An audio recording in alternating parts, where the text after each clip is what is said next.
Hello everyone, welcome to Civilite. मैं हूं अंकित गोयल और आज के इस लेक्चर में हम लोग बात करेंगे सॉइल मैकेनिक्स के एक नए topic effective stress, capillarity and permeability के बारे में।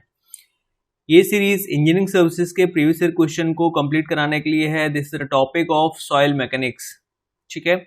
और इस सीरीज को आप ज्वाइन कर सकते हैं इंजीनियरिंग सर्विसेज 2021 की प्रिपरेशन के लिए और अपने दोस्तों में शेयर कर सकते हैं और इंजॉय करिए इसको। Okay, so let's start. Before starting the series, I would like to tell you about the channel on the Telegram that you can gain all of the information that is related to the civil engineering, and you can get job notifications and quizzes and civil engineering content. Okay, so that you can enjoy it on this channel. So let's start the question. Firstly, there is an quotation that read, success की सबसे खास बात है कि वो मेहनत करने वालों पर फिदा हो जाती है। तो मेहनत करते रहिए और आपको सक्सेस जरूर मिलेगी, ठीक है।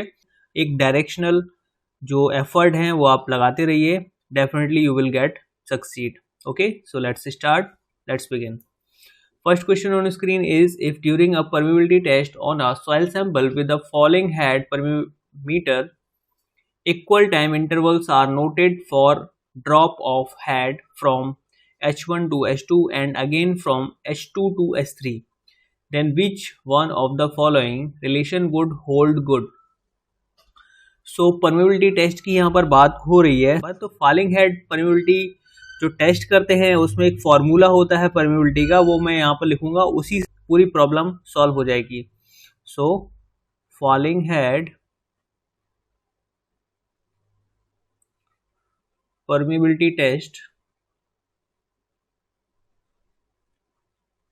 टेस्ट में परमेबिलिटी के लिए एक फॉर्मूला है,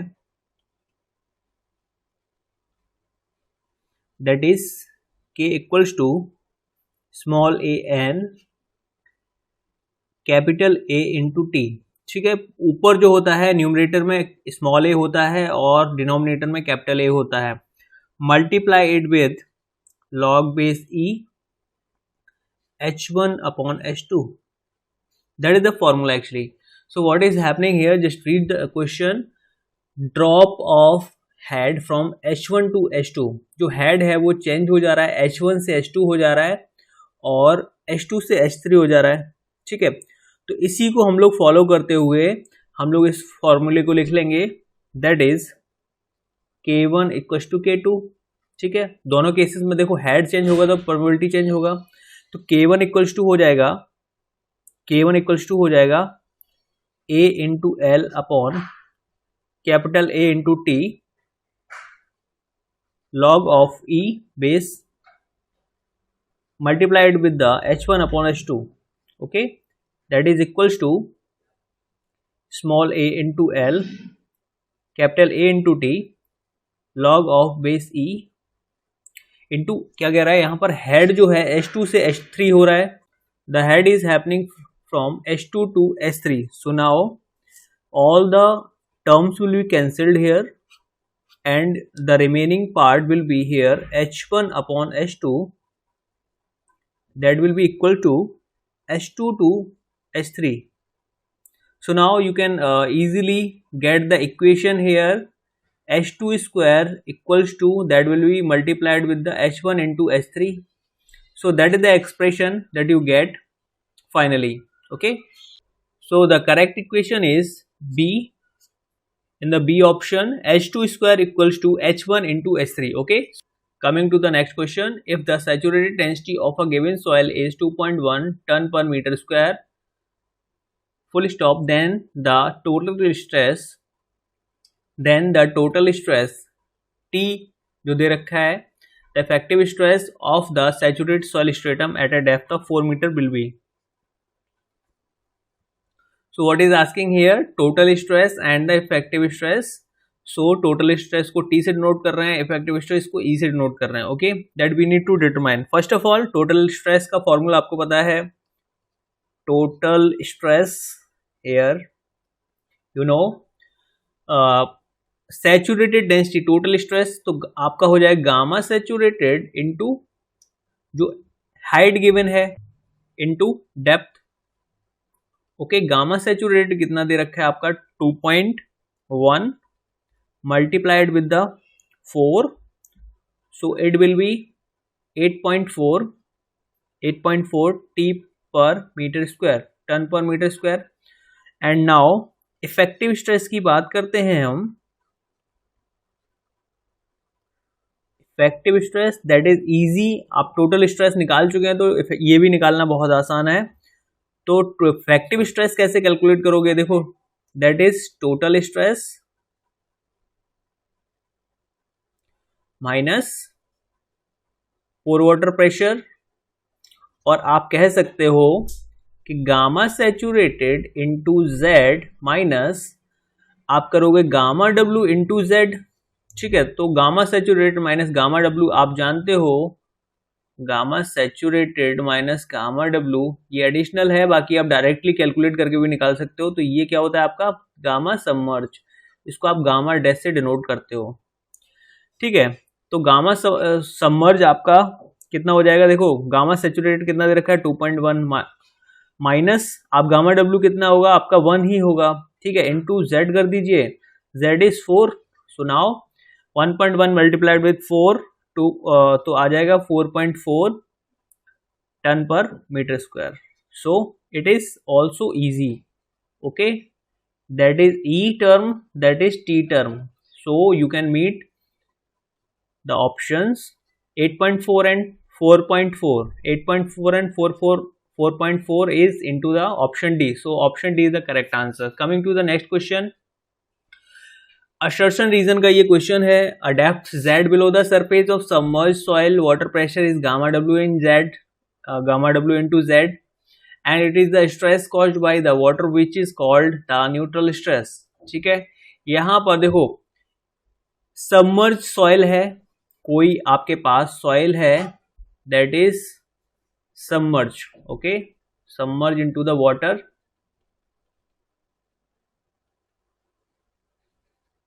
गामा डैश इज वर्किंग, और यहां पर water pressure gamma W into Z दे रखा है, and it is the stress caused by the water which is called neutral stress. Actually यहां पर जो गामा डब्ल्यू है, गामा डब्ल्यू ये क्या है आपका unit weight of water, right, unit weight of water. अगर हम गामा डब्ल्यू इंटू जेड कर देते हैं तो ये हो जाता है आपका पोर वाटर प्रेशर। ठीक है, ये जो पोर वाटर प्रेशर है ये इसी को हम लोग क्या बोलते हैं, न्यूट्रल स्ट्रेस। न्यूट्रल स्ट्रेस देखो कैसे बोलते हैं, यहां पर कोई सपोज दैट ये कोई सॉइल पार्टिकल है, right, soil particle, and you are watching here that there is an condition of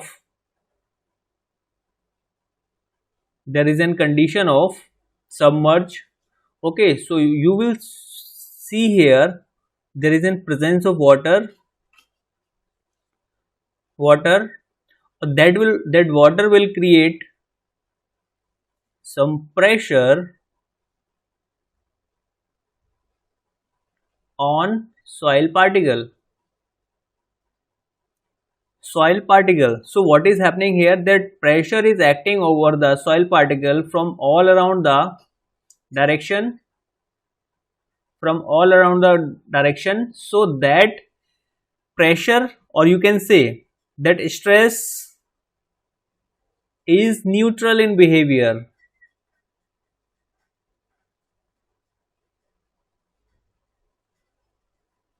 क्योंकि ये जो प्रेशर है वो न्यूट्रल, क्योंकि सभी डायरेक्शन से लग रहा है। Okay, so that stress will cause neutral, और यू कैन से जीरो, आप इसी को क्या बोलते हो, पोर वाटर प्रेशर बोलते हो। ओके, सो असर्शन जो ए है that is correct actually. Okay, that is correct. Now reading the reason here, the water pressure acts equally in all direction and transmits the same fully on the grain to grain contact causing compression. देखो water pressure act होता है, लेकिन यहां पर grain to grain contact, यहां पर pressure compression जो है grain to grain contact causing compression, ये नहीं होता है, there is not this thing. Otherwise आपका ऑप्शन रीजन क्या है, सही है।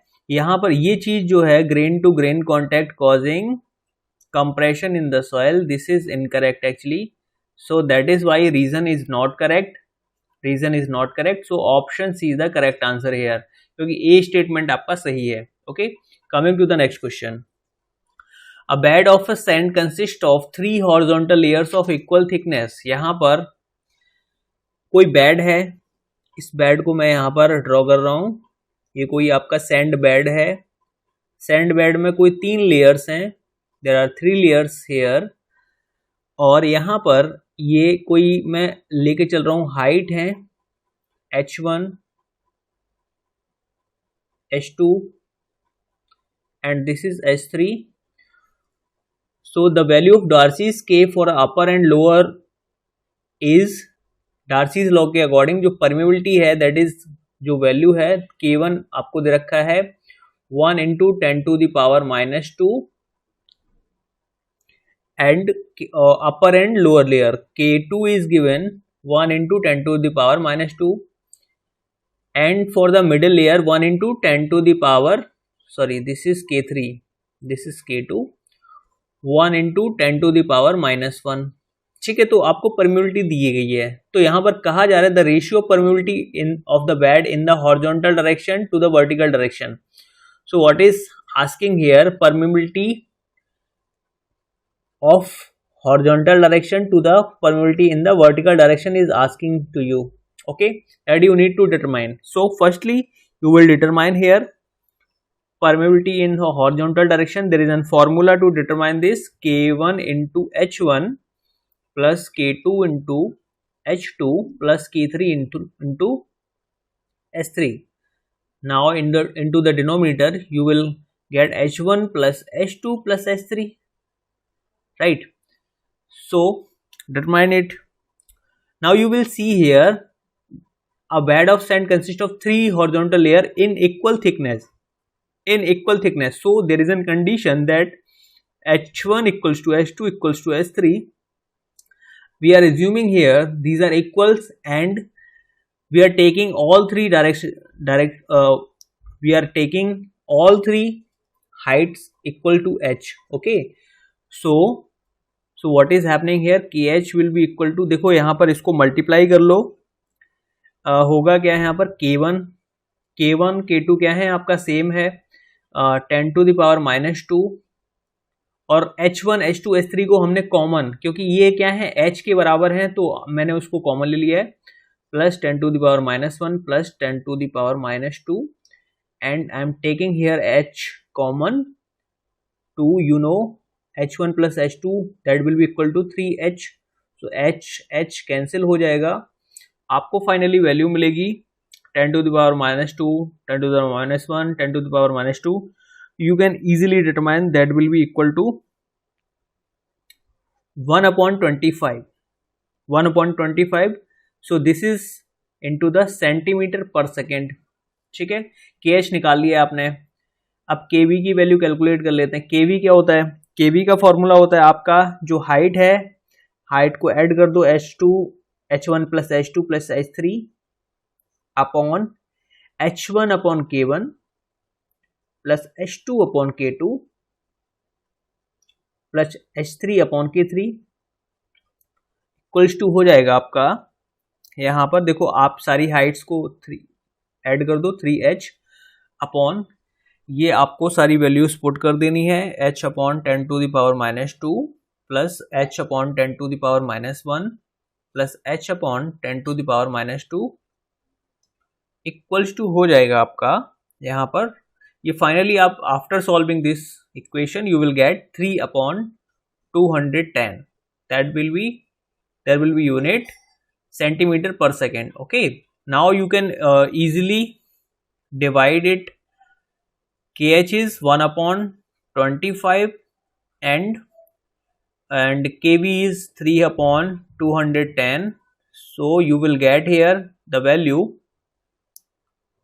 you will get here after solving you will get here the value 2.8, so that will be the answer. Okay, 2.8 to the 1, the ratio कितना आ जाएगा, देखो 2.8 upon 1 आ जाएगा. Okay, तो आपको यहाँ पर क्या मिलेगा आंसर, फाइनली क्या मिलेगा यहाँ पर, ये मैं यहाँ पर लिख दे रहा हूँ इसको, 2.8 टू द 1. ठीक है, ये आपका रेशियो मिलेगा, ये रेशियो मिलेगा. Okay, so option B is the correct answer. Okay, coming to the next question.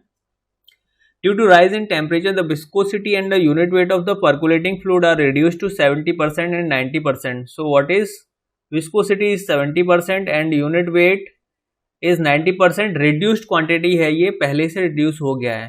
पहले क्या था 100% होगा. ठीक है, 100% से viscosity कितना रह गया 70% रह गया, unit weight 100% से 90% रह गया respectively. Okay, other things being constant, the change in the coefficient of permeability will be. Change in the permeability आपको पूछा गया है. देखो देयर इज एन फॉर्मूला.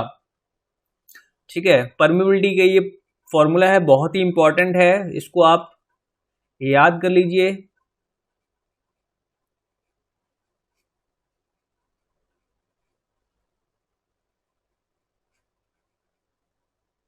ठीक है, तो याद कर लो, C into DE, C into D का square into EQ upon 1 plus E. So what is C here? This is the shape factor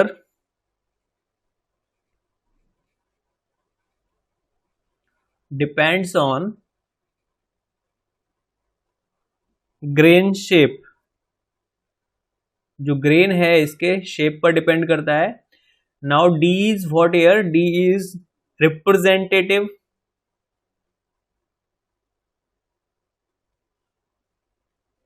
representative grain size, जो ग्रेन साइज दे रखा होगा वो है ये. E is void ratio, you know very well it, void ratio, and mu is viscosity, and gamma W, you are very aware of this, unit weight of water. ठीक है, unit weight of water. तो यहां पर इसको solve करना है आप लोगों को.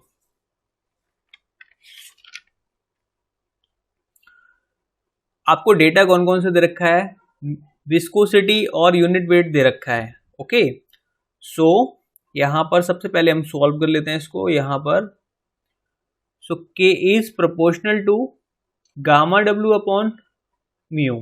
ठीक है, बस इतना काम का है, वो हमने लिख लिया है. अब यहां पर क्या होगा, कोई फैक्टर ले लेते हैं, जैसे K इक्वल प्रोपोर्शनलिटी हटाओगे तो एक आप ले लेते हो कांस्टेंट. ठीक है, या फिर कह सकते हो फैक्टर ले लिया.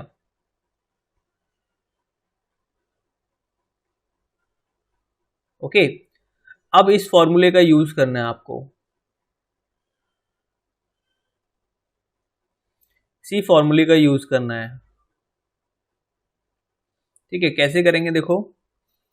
तो सबसे पहले मैं ले रहा हूं K1 equals to alpha gamma W upon mu. ठीक है, और K2 इक्वल्स टू ले लेता हूं, ये यहां पर अल्फा जो है, अल्फा रिप्रेजेंट कर रहा है कि कोई एक प्रोपोर्शनलिटी कांस्टेंट ले लिया है. सिंपली इसका कोई मीनिंग नहीं है, आफ्टर ये कैंसिल हो जाएगा. ठीक है, अल्फा इंटू गामा डब्ल्यू, देखो गामा डब्ल्यू का वैल्यू रिड्यूस होकर कितना रह गया, यूनिट वेट कितना 0. क्योंकि 90% रिड्यूस हो गया तो 0.9 गामा डब्ल्यू लिखूंगा मैं. और जो विस्कोसिटी है जो कितना रह गया 70% रह गया, तो 0.7 म्यू लिख लूंगा. ठीक है, अभी क्या करना है आपको, अभी क्या करना है, यहां पर आपको इसको कंपेयर कर लेना है. ठीक है, कंपेयर कर लेना है, तो ये कितना रह जाएगा, K2 equals to 9/7 K1, isn't it. आप इसको चाहे डिवाइड कर लो, क्योंकि ये आपकी अल्फा और अल्फा की वैल्यू कैंसिल हो जाएगी, गामा डब्ल्यू म्यू कैंसिल हो जाएगा, तो ये क्या बचेगा, ये यही बचेगा 9/7 इंटू K1. ओके, सो अब यहां पर बात कर लेते हैं change in coefficient of permeability.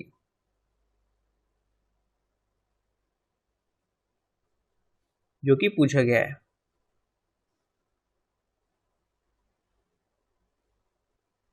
Change in coefficient of permeability, okay, what will it be, delta के अपॉन K1, क्योंकि रेफरेंस क्या रहेगा, K1 ही रहेगा। अब इसको इजीली कैलकुलेट कर सकते हो। सो डेल्टा के क्या हो जाएगा आपका 9/7 into K1 minus K1 upon K1। ठीक है, ये सारे कैंसिल हो जाएंगे, तो आपके पास बचेगा 9/7 माइनस 1। ओके, तो इसको सॉल्व कर लोगे तो 2/7 आ जाएगा, 2/7, और इसको फर्दर सॉल्व कर लोगे तो the answer will be 28.6%। 28.6%, so option B will be the correct answer. Okay, I hope you get cleared your concept here. Assertion A, constant head permeability test is not used for fine grained soil. देखो constant head एक होता है falling head,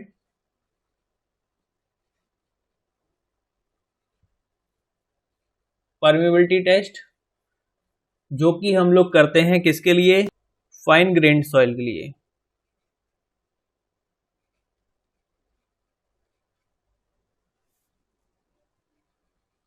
fine grained soil के लिए हम लोग करते हैं, ये रहा आपका फॉलिंग हेड। बात करते हैं कांस्टेंट हेड परमेबिलिटी टेस्ट, ये हम लोग करते हैं कोर्स ग्रेन्ड सॉइल के लिए। क्यों करते हैं भाई फाइलिंग हेड और कांस्टेंट हेड में कोर्स और फाइन का, देखो एक आपके पास यहाँ पर सपोज दैट एक मीडियम है, दैट इज फाइन सॉइल। अब आपको यहाँ पर क्या करना है, ये आपके पास कोई चेम्बर है जहां पर आपको वाटर फिल करके रखना है। फाइन सॉइल है तो आप इसके जो लेवल को फॉल कराते रहो, ठीक है। वेरिएशन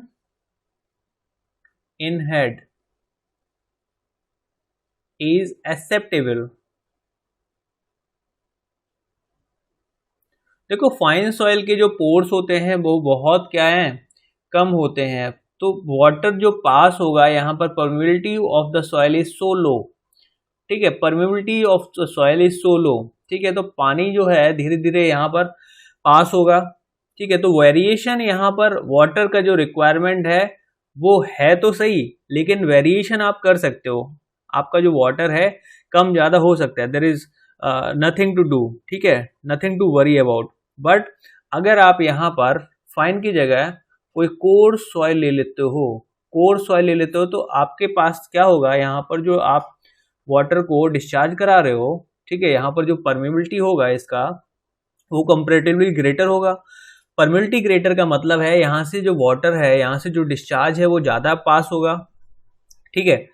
तो what you will say here, you will say here there will be some constant head, जो कि रिक्वायर्ड है ही है। अगर ये हेड कम हो गया तो यहाँ पर परमेबिलिटी इफेक्ट हो जाएगी, ठीक है। तो यहाँ पर आपको कोर्स के केस में आपको परमानेंट हेड या फिर कांस्टेंट हेड आपको प्रोवाइड कराना पड़ेगा, रिक्वायर्ड, ठीक है, ये मस्ट है, तो आप यहाँ पर इसको प्रोवाइड कराओगे ही कराओगे। तो इसलिए हम लोग इससे समझ जाते हैं कि कांस्टेंट हेड के लिए किस में जरूरत पड़ेगी, कोर्स की जरूरत पड़ेगी।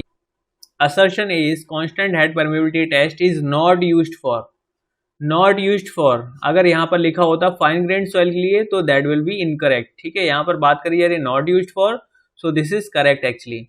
रीजन आर की बात करूंगा तो lesser the permeability of the soil lesser is the discharge, तो यहाँ पर परमेबिलिटी जो है दैट इज लेसर, ठीक है, क्योंकि फाइन सॉइल यूज कर रहे हो तो फाइन सॉइल के केस में यहाँ पर परमेबिलिटी कम होगा और लेसर इज द डिस्चार्ज।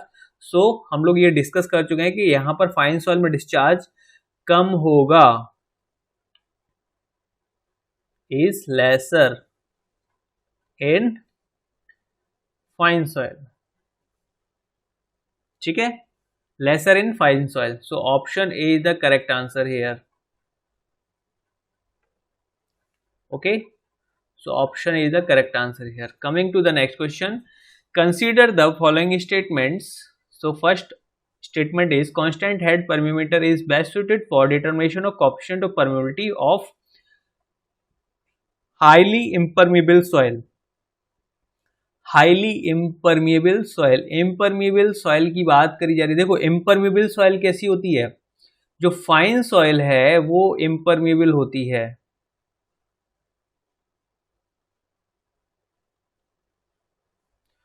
जो कि मैंने अभी बताया कांस्टेंट हेड परमीमीटर, कांस्टेंट हेड की जरूरत किस में पड़ती है आप बताओ, that is required into the coarse grain soil, isn't it, coarse grain soil. ठीक है, तो कोर्स ग्रेन सॉइल के लिए अब यहां पे बात करी जा रही है best suited for fine soil या पर इम्परमेबल सॉइल, तो ये तो गलत हो जाएगा ना। ठीक है, सो स्टेटमेंट 1 आपका कंप्लीटली रॉन्ग है। अब बात करते हैं coefficient of permeability of soil mass decreases with increase in viscosity of the pore fluid. अब यहां से कोई सॉइल है और यहां से कोई फ्लूइड है, इस फ्लूइड की जो विस्कोसिटी है that is higher, viscosity higher है तो आप कह सकते हो फ्लूइड थोड़ा सा थिक होगा। ठीक है, फ्लूइड की कुछ थिकनेस होगी, थिक होगा मतलब वो उसके अंदर विस्कोसिटी ज्यादा है। ठीक है, तो coefficient of permeability of the soil mass decreases, तो ये डिक्रीज जब होगा, विस्कोसिटी ज्यादा होगी तो फ्लूइड कैसा होगा, थिक होगा, तो परमेबिलिटी यहां से पास होने की जो कैपेसिटी है वाटर की वो क्या हो जाएगी, कम हो जाएगी, तो डिस्चार्ज क्या हो जाएगा, इज लेसर। तो यहां पे आप कह सकते हो कि जो मीडियम है तो सॉइल मीडियम है तो सॉइल परमेबिलिटी कैसी होगी,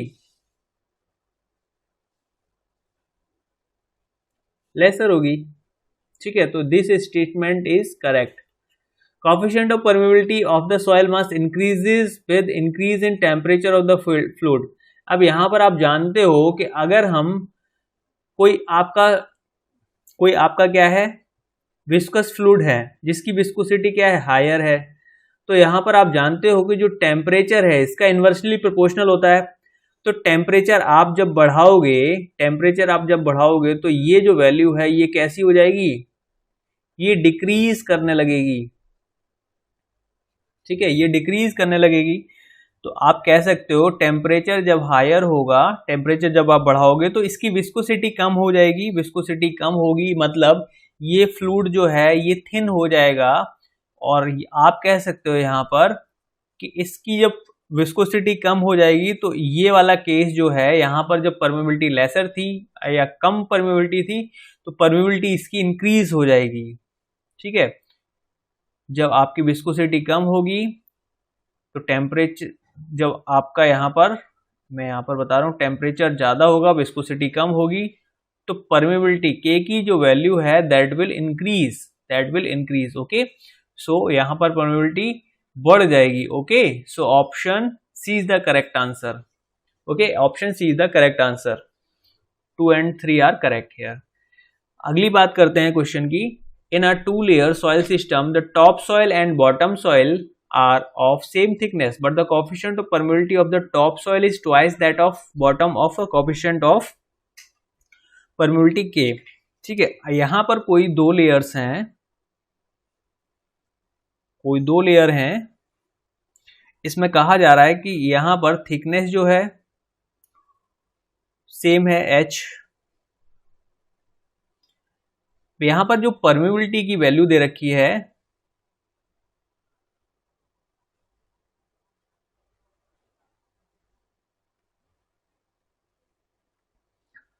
परमेबिलिटी की वैल्यू है K1 और K2।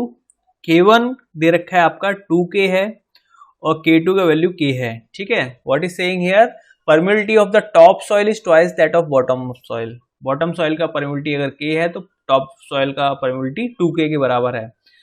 So when horizontal flow occurs, the equivalent coefficient of permeability of the soil system will be। ठीक है, तो horizontal permeability कैलकुलेट कर लो। आपको दिया होता है क्या, K1 H1 plus K2 H2 upon H1 plus H2, calculate कर लो। तो K1 H1 2K into H plus K into H upon H1 और H2 क्या है, सेम है, तो 2H हो जाएगा। तो आप कह सकते हो 3K into H upon 2H। Yes और नो? तो आपको क्या मिलेगा,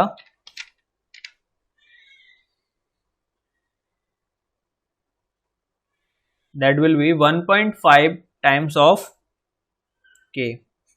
ठीक है, so option B will be the correct answer. Coming to the next question, which one of the following diagram represents the effective pressure distribution for a saturated soil mass depth Z submerged under water of height Z1?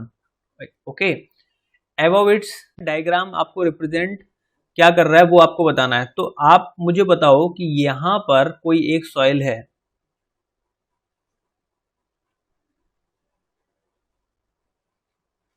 ये यहां पर water table है, यहां पर इसके अंदर ये soil submerge है, ये कोई सॉइल मीडियम है, ये कैसा सॉइल होगा, सैचुरेटेड सॉइल होगा,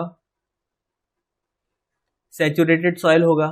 ठीक है, तो आप यहां कह सकते हो ये कोई डेप्थ आपकी Z है, ये कोई डेप्थ Z1 है। आप मुझे बताओ कि यहां पर आपका सॉइल यहां पर प्रेजेंट है और ये submerge under water of height Z1, ये Z1 हाइट है, यहां पर वाटर फील्ड है, तो सबमर्ज का केस लग जाएगा यहां पर। तो यहां पर जो सॉइल होगी ये कैसी होगी, सबमर्ज सॉइल होगी, सबमर्ज सॉइल होगी। तो सबमर्ज के लिए क्या होता है, गामा सबमर्ज, जिसको हम गामा डैश से डिनोट करते हैं, ये क्या होता है, gamma saturated minus gamma W. ठीक है, तो यहाँ पर जो सैचुरेटेड सॉइल है माइनस गामा डब्ल्यू हो जाएगा, तो ये गामा सबमर्ज हो गया। ये बात समझ में आ रही है? तो यहाँ पर अगर आप गामा क्या बोलते हैं, यहाँ पर स्ट्रेस कैलकुलेट करोगे, ठीक है, स्ट्रेस कैलकुलेट करोगे तो स्ट्रेस क्या आ जाएगा आपका, gamma dash into Z, gamma dash into Z यहाँ पर आ जाएगा। ओके, तो गामा डैश इंटू जेड यहाँ पर किस लेवल तक, इस लेवल तक। मैं लेवल को मार्क कर रहा हूं, लेवल 1, लेवल 2 एंड लेवल 3। तो 2 to 3 में आपका क्या रहेगा, गामा डैश इंटू जेड रहेगा। ठीक है, और 1 to 2 में क्या रहेगा,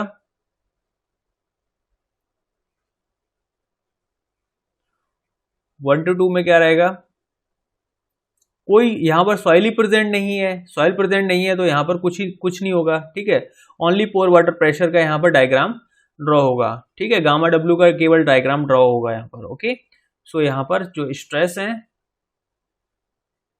0 रहेंगे। ठीक है, सो ऑप्शन जो रिक्वायरमेंट, देखो यहाँ पर गामा सैचुरेटेड तो नहीं होगा, ये बात ठीक है, ये गलत हो गया। ठीक है, क्योंकि यहाँ पर देखो डायग्राम इफेक्टिव प्रेशर की बात हो रही है, इफेक्टिव स्ट्रेस की बात हो रही है, क्योंकि यहाँ पर जो हमने कैलकुलेट करी है स्ट्रेसेस, इफेक्टिव स्ट्रेस कैलकुलेट करी है। ठीक है, बात समझ में आ रही है? इफेक्टिव स्ट्रेस में ये भी नहीं होगा, ये भी नहीं होगा, और ऑप्शन ए सही होगा, क्योंकि यहाँ तक इस पॉइंट तक आपको गामा डैश इंटू जेड दे रखा है और यहाँ पर Z1 में कुछ नहीं दे रखा है, क्योंकि यहाँ पर क्या है, केवल पोर वाटर प्रेशर ही आएगा। Okay, so option A is the correct answer. Coming to the next question, assertion reason का question, effective vertical stress at some depth below a river bed is unaffected by the water depth in the river. Okay, यहाँ पर क्या कह रहा है, देखिए यहाँ पर effective vertical stress at some depth below a river bed। देखो यहाँ पर कोई एक रिवर है, ये क्या है आपका रिवर बेड, यहाँ कोई लेवल की बात करी जा रही है, यहाँ कोई डेप्थ Z है। ठीक है, some depth below a river bed is unaffected by the water depth in the water, by the water depth in the water। यहाँ पर कितना डेप्थ है, it doesn't matter। ठीक है, अब यहाँ पर बात हो रही है रीजन में, equal amounts of increase in total stress, increase in total stress, increase in total stress and pore pressure will not change the effective stress.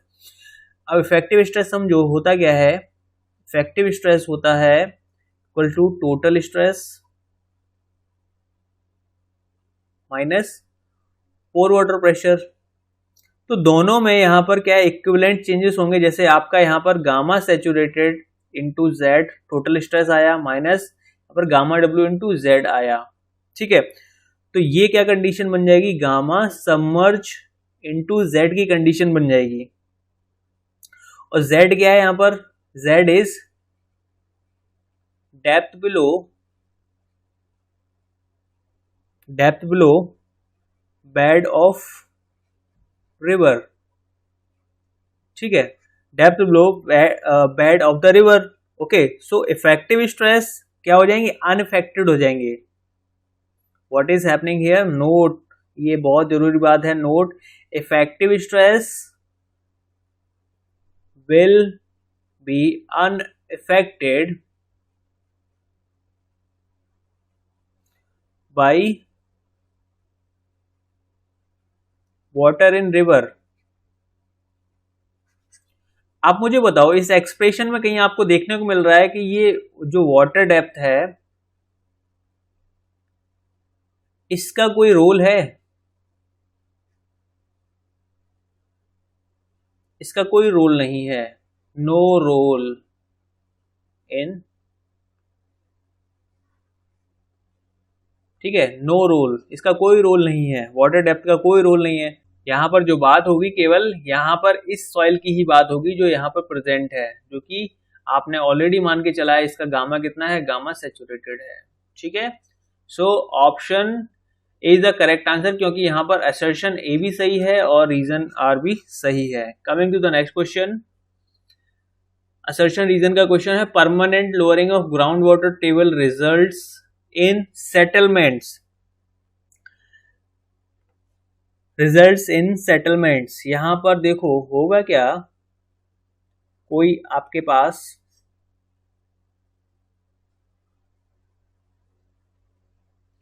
Water table है, मान लो यहां तक है, ठीक है, जिसकी डेप्थ क्या है, जेड है, और यहां कोई सॉइल है।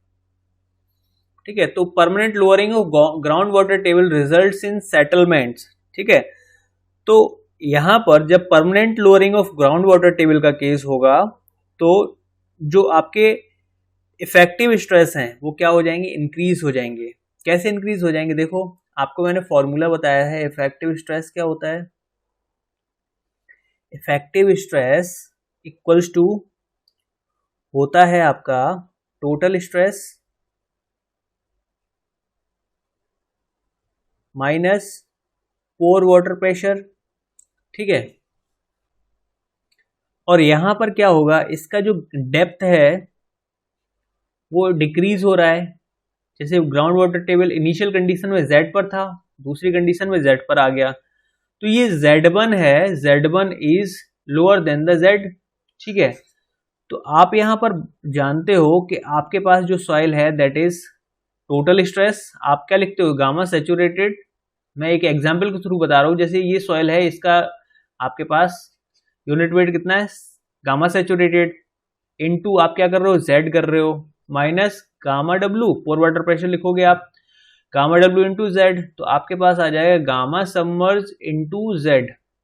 ठीक है ना, let's see here for the second case, ये आपका फर्स्ट केस था, सेकंड केस के लिए देखते हैं यहाँ पर इफेक्टिव स्ट्रेस क्या होगा।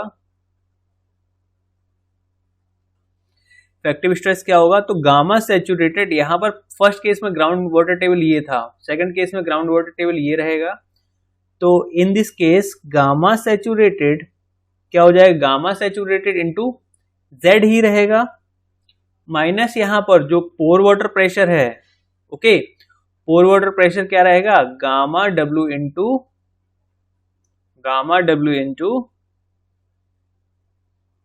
Z1।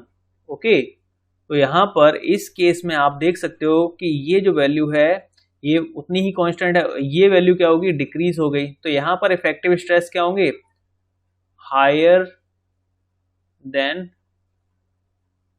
Previous one. तो effective stress ground water table की वजह से क्या होगा, बढ़ेगा। ठीक है, increase in effective stress, ground water table घटेगा तो इफेक्टिव स्ट्रेस बढ़ेगा। ठीक है, इसकी वजह से क्या होगा, सेटलमेंट आएगा सॉइल में। So option A is the correct answer, और असर्शन ए भी करेक्ट है, रीजन भी करेक्ट है। The following data were obtained when a sample of medium sand was tested in a constant head permeameter. ठीक है, ये आपका कोई एक टेस्ट है, इसको हम लोग देख लेते हैं। क्रॉस सेक्शन एरिया ए की वैल्यू दे रखी है, हाइड्रोलिक ग्रेडियंट आई दे रखा है और आपका डिस्चार्ज क्यू का वैल्यू दे रखा है। तो आपके पास एक फॉर्मूला होता है that is Q equals to K I A.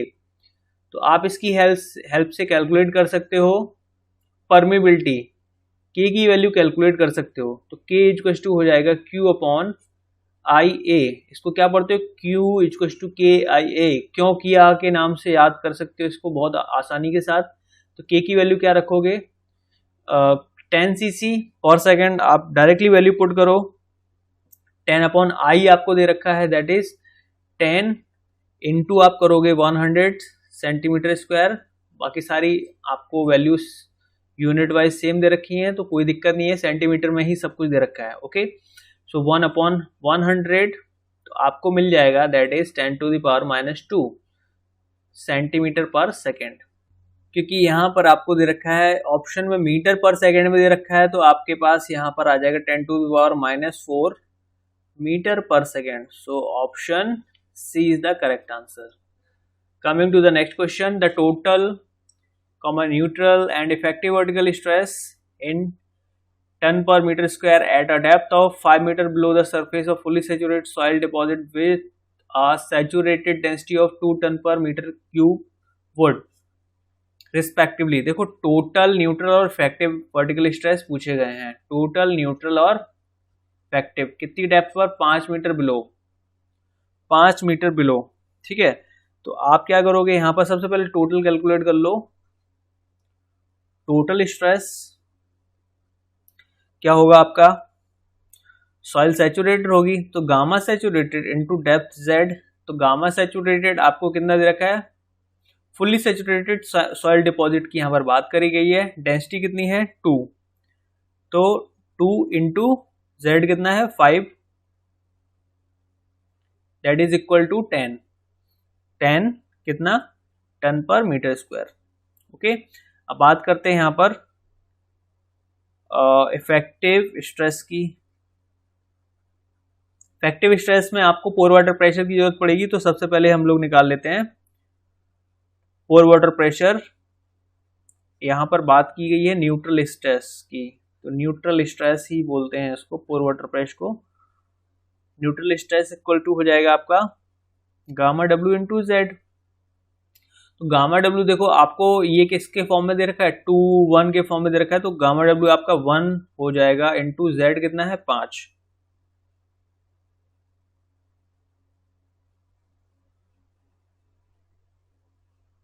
That is 5, तो that will be equal to 5 ton per metre square. Effective stress आप क्या करोगे, total stress minus neutral stress. कोई दिक्कत निकालने में कोई दिक्कत नहीं, 10 माइनस 5 तो ये आ जाएगा 5 टन पर मीटर स्क्वायर। तो टोटल स्ट्रेस, न्यूट्रल स्ट्रेस और इफेक्टिव स्ट्रेस का सीक्वेंस है 10 5 5, तो ये हो जाएगा आपका option D. Option D is the correct answer. Coming to the next question, a stratified soil deposit has 3 layers of thickness Z1 equals to 4, Z2 equals to 1, Z3 equals to 2 units and D and compressive, and the corresponding permeability of K1 equals to 2, K2 equals to 1, K3 equals to 4। ठीक है, कोई मैं आपको यहाँ पर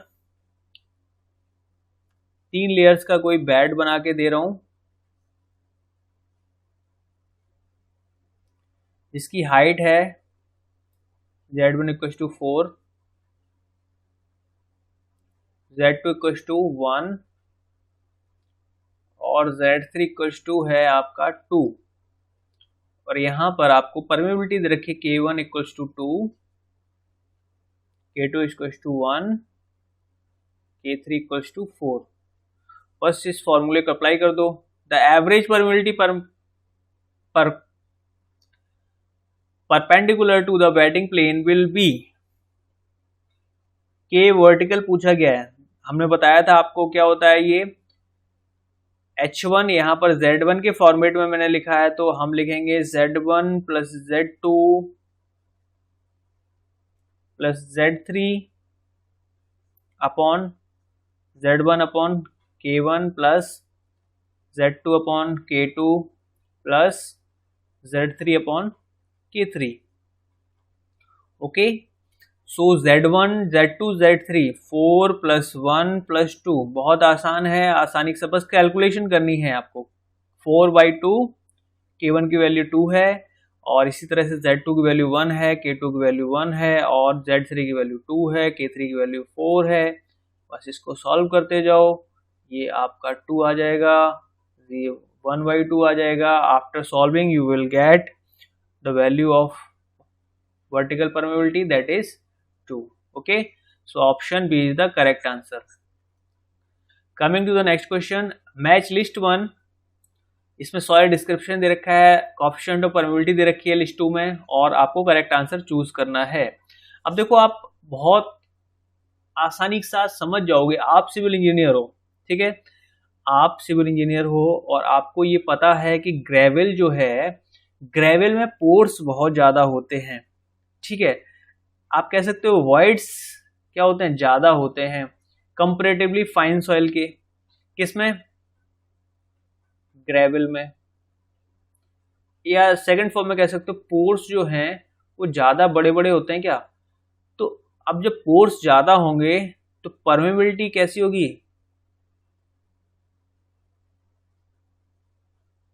value याद करने की जरूरत नहीं है भाई, यहाँ पर वैल्यू याद करने की जरूरत नहीं. परमेबिलिटी बहुत ज्यादा होगी, सबसे ज्यादा ग्रेवल की ही होगी. यहाँ पर कोई और सॉइल दे नहीं रखा है. ग्रेवल से बड़ा कोई सॉइल है क्या? नहीं है, ठीक है. तो परमेबिलिटी सबसे ज्यादा होगी, तो सबसे ज्यादा परमेबिलिटी वाला कौन सा है यहाँ पर ऑप्शन, उसको मीट करा दो भाई.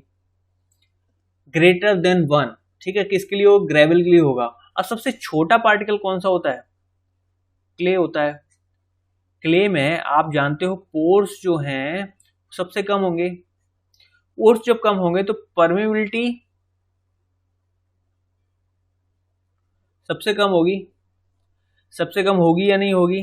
ठीक है. तो यहां पर बात करी जा रही होमोजीनियस क्लेज. क्लेज क्या है? होमोजीनियस फॉर्म में पाई गई है, ठीक है. मतलब कोई एक पर्टिकुलर डेप्थ है, इस डेप्थ के आप आसपास जाओगे तो ये क्या है?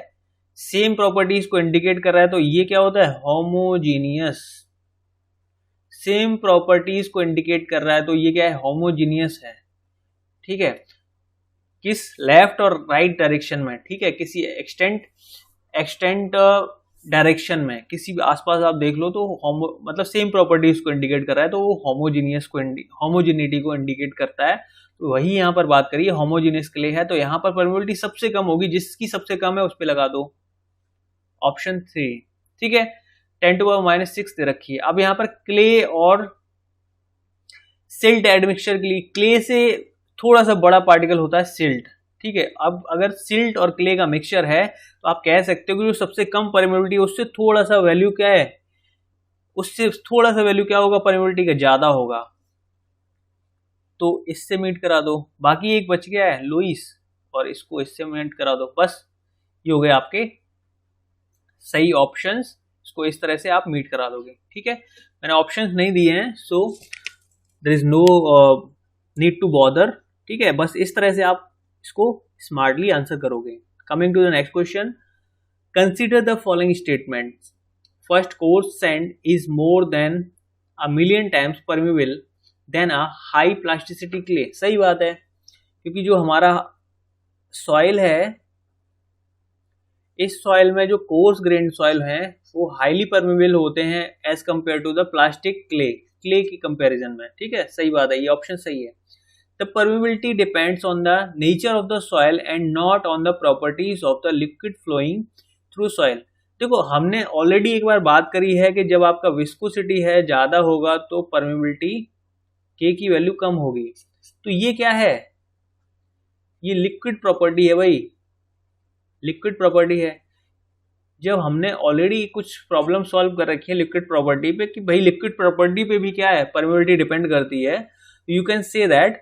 बट यहां पर क्या कह रहा है? Not on the properties of the liquid flowing through soil.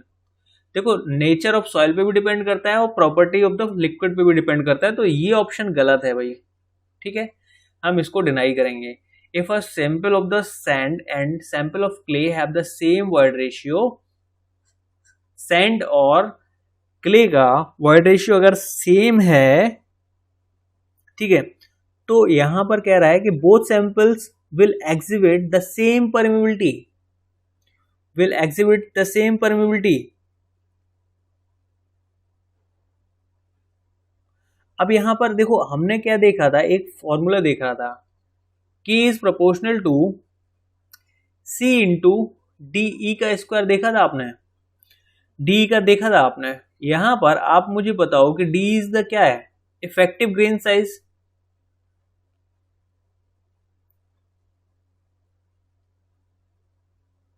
Effective grain size.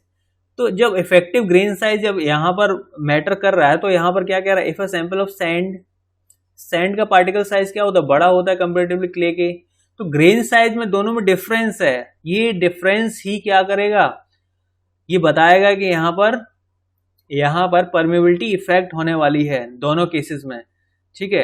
Word ratio भले ही कितना हो, वर्ड रेशियो भले ही आप सेम ले लो, that doesn't matter, but grain size also matters, ठीक है, in the both of cases both samples will exhibit the same permeability, that is completely incorrect, okay, that is completely incorrect, क्योंकि grain size पे भी depend करता है। तो sand में यहां पर परमेबिलिटी ज्यादा होगी, sand have higher permeability than clay, क्योंकि यहां पर इफेक्टिव ग्रेन साइज पे भी डिपेंड करता है। मेरी बात समझ में आ रही है आपको? सो ऑप्शन 3 भी क्या हो जाएगा, गलत हो जाएगा। अब यहाँ पर डबल के हिसाब से दे रखा है, तो चौथा ऑप्शन सही हो ही जाएगा, लेकिन हम लोग रीड करेंगे इसको properly, right. Permeability of the soil decreases as a effective stress acting on the soil increases. देखो मैंने बताया था आपको, permeability of the soil decreases, जब परमिबिलिटी ऑफ द सॉइल आपकी डिक्रीज करेगी, effective stress acting on the soil increases, permeability decrease करेगी और आपका इफेक्टिव स्ट्रेस बढ़ जाएगा, क्योंकि यहां पर इफेक्टिव स्ट्रेस बढ़ेगा तो वॉइड रेशियो आपका ये सिग्मा बार, अब जब का इफेक्टिव स्ट्रेस आपका इंक्रीज करेगा, तो यहां पर जो वॉइड रेशियो कंसोलिडेशन में फॉर्मूला होता है, वॉइड रेशियो क्या है आपका, डिक्रीज हो जाएगा, और you can say that permeability will also be decreased, okay. So effective stress यहाँ पर इंक्रीज हो रहा है, so you can say that permeability will decreased, both are interrelated, okay. So option 4 is the correct answer. So 1 and 4 कहां पर आ रहा है, so option C is the correct answer. Coming to the next question, in a falling head permeability test on a soil, the time taken for the head of the fall from H0 to H1, यहाँ पर T time में जो आपका fall हो रहा है H0 से H1 हो रहा है, वही फॉर्मूला आप लगाओगे फॉलिंग हेड परमेबिलिटी टेस्ट का, फॉलिंग हेड परमिएबिलिटी टेस्ट। तो आपका फॉर्मूला होता है K equals to AL upon capital A into T, ठीक है, और आपके पास होता है नेचुरल लॉग H0 या H1, यहाँ पर देखो H0 टू द H1 की बात कर रहा है, तो ये हमने ले लिया है, दो हाइट्स की बात कर रहा है, H0 से H1 गया T टाइम में, तो यहाँ पर T हमने सेम ले लिया है, कोई दिक्कत नहीं है।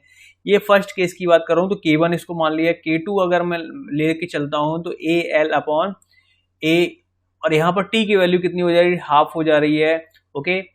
और यहाँ पर जो हाइट है, हाइट में क्या हो रहा है, यहाँ पर H0 से यहाँ पर H डैश हो जा रहा है, ठीक है, H0 से कोई H डैश हो जा रहा है, बस इसी को हमने सॉल्व कर लेना है, ठीक है। बाकी पैरामीटर्स आपके सेम थे, वो वहां पे कोई छेड़छाड़ नहीं करेंगे, तो K1 इक्वल्स टू K2, सो आपके सारे पैरामीटर्स कैंसिल हो जाएंगे, यहाँ पर आपको मिलेगा कुछ इस तरह का वैल्यू, ठीक है, log base E H0 upon H1 that is equal to, यहाँ पर T/2 में देखो वहां पर T से T कैंसिल हो जाएगा, ये T से T कैंसिल हो जाएगा, और ये 2 है ऊपर चला जाएगा, तो ये मिल जाएगा आपको 2 times of base log E into H0 upon H dash, okay. ये 2 को आप यहाँ पर पावर में लिख सकते हो, तो आपको ये मिल जाएगा log of base e h not upon h1 equals to base log e h not upon h dash इसका स्क्वायर। फाइनली आप इसको log को हटा सकते हो। log को हटाने के बाद आप यहाँ पर कुछ इस तरह से लिखोगे h not upon h1 that is equal to h not का स्क्वायर अपॉन h डैश का स्क्वायर। ओके, h डैश का स्क्वायर, बस इसको सॉल्व कर लेना है। h नॉट से एक h नॉट कैंसिल हो जाएगा, तो आपको मिलेगा h डैश का square equals to h1 into h not. ठीक है, ये मिल जाएगा आपको। तो आप देख लो कि किस तरह से ये कुछ एक्सप्रेशन आपको मिल रहा है। h डैश अगर आपको कैलकुलेट करना है that will be equal to under root of h1 into h not. तो h डैश ही आ रहा है यहाँ पर, तो ऑप्शन डी अपन की रिक्वायरमेंट को मीट कर रहा है, so option D is the correct answer. Okay, now coming to the next question. The question is saying which one of the following expression represent the shear strength of the soil at point x। There is an point x। Okay, यहां पर क्या करना है आपको, shear strength calculate करनी है at point x। Shear strength of the soil at point x calculate करनी है आपको। तो शियर स्ट्रेस के पास के लिए आपके पास फॉर्मूला होता है tau equals to C plus sigma bar tan phi. यहाँ पर अगर बात करी जाए सी का जो वैल्यू है, यहाँ पर कुछ दे नहीं रखा है, तो सी का वैल्यू हम लोग 0 लेंगे। ये क्या है आपका अजम्पशन है, ये आप अज्यूम करोगे। ठीक है, ये आप अज्यूम कर लोगे क्योंकि यहाँ पर आपको इसी तरह से कैलकुलेट करना होगा, राइट। सिग्मा बार आपको कैलकुलेट करना है, तो सिग्मा बार यहाँ पर जब आप कैलकुलेट करोगे तो sigma bar will be total stress sigma minus you, sigma minus you. Okay, तो सिग्मा माइनस यू जब आप कैलकुलेट करोगे तो ये कंडीशन क्या है यहाँ पर देखो, ये जो सॉइल होगी यहाँ पर अंडर सबमर्ज कंडीशन में होगी, यस और नो। हालांकि इस सॉइल का यूनिट वेट आपको गामा सैचुरेटेड ही दे रखा होगा, लेकिन हम ये क्या है वाटर से डिप है, तो ये सबमर्ज कंडीशन में है, तो you will say that effective stress will be gamma submerge into whatever the depth is given to you. Depth जो भी है that is equal to h। ठीक है, तो h के बराबर हो जाएगा और आप इसको लिखोगे टाउ सिग्मा जो भी है आपका tau shear stress equals to sigma bar की जगह आप लिखोगे गामा सबमर्ज इनटू h और जो भी आपके पास 10 फाई गिवन है। ठीक है, so what is happening here, gamma submerge h into 10 phi. Okay, यहाँ पर जो ऑप्शंस आपको दे रखे होंगे कुछ इसी आंसर के फॉर्मेट में दे रखे होंगे जो कि आपको कैलकुलेट करना था। ठीक है, coming to the next question. इसका मैंने ऑप्शंस नहीं लिखे क्योंकि बहुत ज़्यादा टाइपिंग में कॉम्प्लिकेशंस थे इसके ऑप्शंस में, इसलिए मैंने नहीं लिखा है। यहाँ पर बस आपको ये shear स्ट्रेस कैलकुलेट करना था। Coming to the next question, the installation of the sand drains in the clay soil causes the soil adjacent to the sand drains to undergo which one of the following? So what is happening here, there is some soil, there is an clay, ठीक है, और यहाँ पर कोई consolidation, यहाँ पर कोई consolidation हो रहा होगा। ठीक है, टाइम डिपेंडेंट फिनोमिना है कंसोलिडेशन, सो कंसोलिडेशन हो रहा होगा। तो यहाँ पर आप क्या कर रहे हो, यहाँ पर कोई सैंड ड्रेन्स क्रिएट कर रहे हैं आप। ठीक है, कोई यहाँ पर आपने एक कोई कैविटी प्रोड्यूस करी है, इसमें आप सैंड फिल कर देंगे, यहाँ पर आप सैंड फिल कर देंगे। तो व्हाट इज हैपनिंग हियर, जब आप इसको क्रिएट करोगे, ऑगर यहाँ पर ऑगरिंग करोगे, ठीक है, या फिर आप कह सकते हो कि यहाँ पर बोरिंग करेंगे जब आप, तो यहाँ पर जो सॉइल होगी एडजेसेंट सॉइल, ये सैंड के एडजेसेंट सॉइल होगा, यहाँ के आसपास का जो सॉइल होगा, ठीक है, ये आसपास का जो सॉइल होगा, ये सॉइल क्या हो जाएगा, ये सॉइल डिस्टर्ब होगा, ये सॉइल डिस्टर्ब हो जाएगा। डिस्टर्ब मीन्स ये सॉइल है, सॉइल विल बी रिमोल्डेड, ठीक है, सॉइल जब रिमोल्ड हो जाएगा तो आप कह सकते हो कि this soil reduce the consolidation. जो कंसोलिडेशन है वो भी डिस्टर्ब हो जाएगा।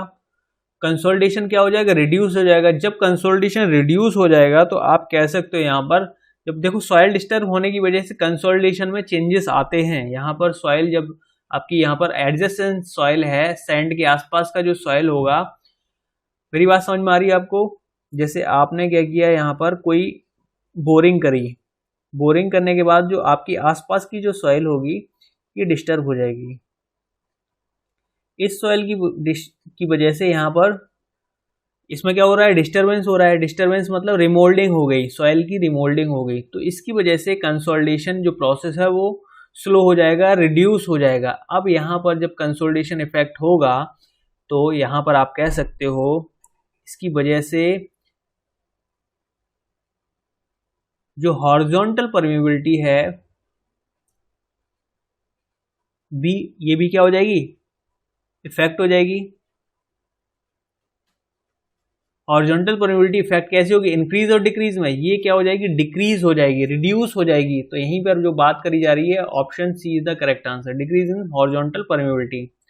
Okay, coming to the next question, a soil depth has 3 layers having a same thickness but each the permeability of the layers are in the ratio 1:2:4। Okay, ये आपके पास कोई same thickness की 3 layers हैं।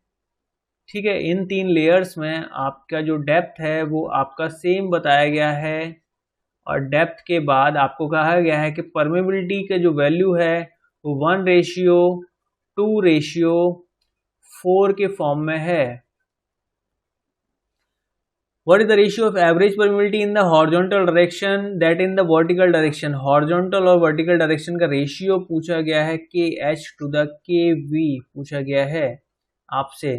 तो सबसे पहले KH कैलकुलेट कर लेते हैं। KH के लिए K1H1 प्लस K2H2 फॉर्मूला लिखना बहुत ज़रूरी है, क्योंकि आप फॉर्मूला जब यहाँ पर नहीं लिखोगे तो आप जब एग्ज़ाम दे रहे होगे तब भी आप क्या कर जाओगे, भूल जाओगे। H1 plus H2 plus H3, तो K1 1 है इंटू H1 H है प्लस K2 2 है, H2 H है प्लस K3 4 है और H3 H है, अपॉन 3H हो जाएगा, क्योंकि H की वैल्यू आपको पास सेम है।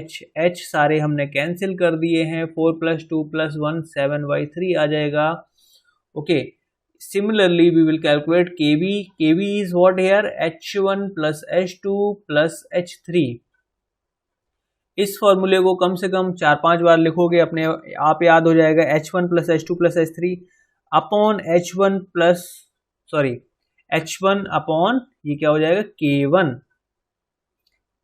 H1 upon K1 plus H2 upon K2 plus H3 upon K3।